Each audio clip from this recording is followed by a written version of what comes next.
You can't say I didn't try to be there for you. You can't say that I wasn't there. You can't say that I didn't try to get a hold of you when every time I did, you didn't care. I never knew what it was like to have you in my life until I started to lose you. My emotions started to feel pent up and start bruising you, only because they only hurt us both, because you decided to let the voice stay and provoke. Take a walk and clear your head and breathe in, count to 10. That's for wimps, because on the first page of life, written in red, you'll never make it here unless you learn how to bend. But what are you bending except for your sins, because you can't have anybody else to help you get rid of them? Nobody else understands how you feel. Nobody else understands what I'm going through. All I call crap. You know why? Because I felt the same things you do. Because I'm an empath. Yeah, it's true. I feel everyone else's emotions instead of my own. I take everything in and then I let it all soak inside of my bones because that's all I can really do. I like who I am. I like what I've become. I like the young woman that I'm starting to love because I understand how I feel inside. But then you walked in and my heart seemed to cry. I didn't know what I was going to do with your emotions. I couldn't leave them pent up, so I took them all in. I took everything for you. I took all the pain and the bruises that you felt, and they appeared upon my skin, so I put on the mask to keep them hidden. I didn't want you to see how you felt inside, so I took it all away and let it die inside because I loved you and cared for you. And nothing was going to change the way I felt because I needed you to stay alive and stay with me for good. Because you meant everything. You meant the world. And I wasn't going to let anything happen to you as long as I lived in this world. I already tried to disappear. I already tried to die. Nothing else is going to work. Nothing else that I can try. I love you. I care for you. I'm not going to let anything hurt you. I'm not going to let you go to hell. I'm not going to let you dig this hole so you can bury yourself in 6 feet underground. I'm not going to let you disappear. You're not allowed to unless I can. But guess what? I can't, so neither can you. Nobody's allowed to disappear unless they realize what they fear is actually following them daily. Your fear is the voice that provokes, and so is your anxiety. You let it take control and you let it be inside of me, only because I don't know what to do with it, so I take it all inside and I let it all bruise inside of me. Only because every bruise you see, every part of me that's breaking, every claw mark and every single scratch that I'm aching, all I feel is sorrow and pain. All these aches and pains are from you, and I don't want to hurt you, so I kept them hidden inside the mask of my past with all your sins and peace. Every single time I tried to close my eyes, I let you be inside of my head for at least 5 minutes. I pushed you away, but then you began to stay because I couldn't get rid of you.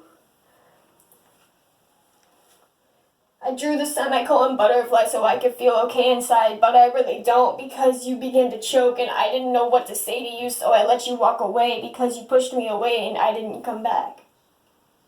I forgot to come back. I forgot to fight for you, but what are you worth fighting for if you don't fight for me too? I'm not going to fight for something that's not going to care. I'm not going to fight for someone who's not even there.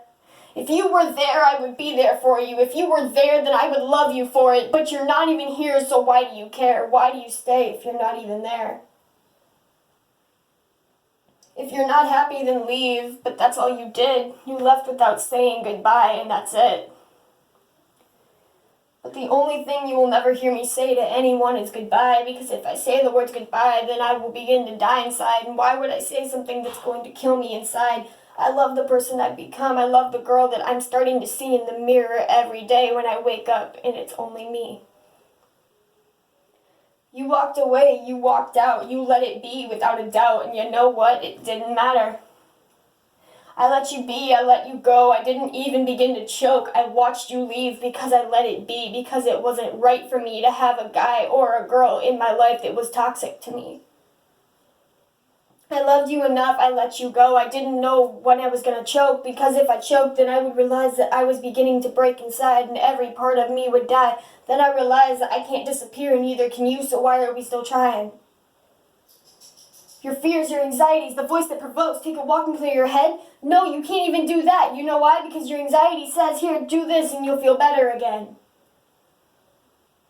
You pick up that knife or you pick up that spike, you pick up anything sharp and you just start dragging it down your body parts, and then you realize that all you see is blood and that's not what you wanted, so you run out and panic, and suddenly you hit the ground, passed out and dead because you don't know what to do because of what you said. You couldn't fix it. You couldn't do anything. Then you realized that every part of your life was all right, and then you realized that you're dead inside. You lost all your blood, you lost all your body parts, every single part of you seemed to just fall apart. You couldn't fix it, you couldn't change it, there's nothing you could have done that would have fixed any of it because you made the choice yourself, you just let it happen and let it all just fall apart. But think about your family, think about you. Don't do it for them, do it for yourself. And if you can't do it for yourself, then find a reason to not do it. Do it to be okay. Do it so you're okay inside. But please, please don't die. If you die, then that's the end of me. You die and that's all your emotions being pulled apart inside of me. I don't know what I'm gonna do if you disappear, because if you disappeared from me, then that's all your emotions dying inside of me. Think about family. Think about you. Don't do it. Please don't hurt yourself. We can make this right. I promise I can help. But if not for me, do it for yourself.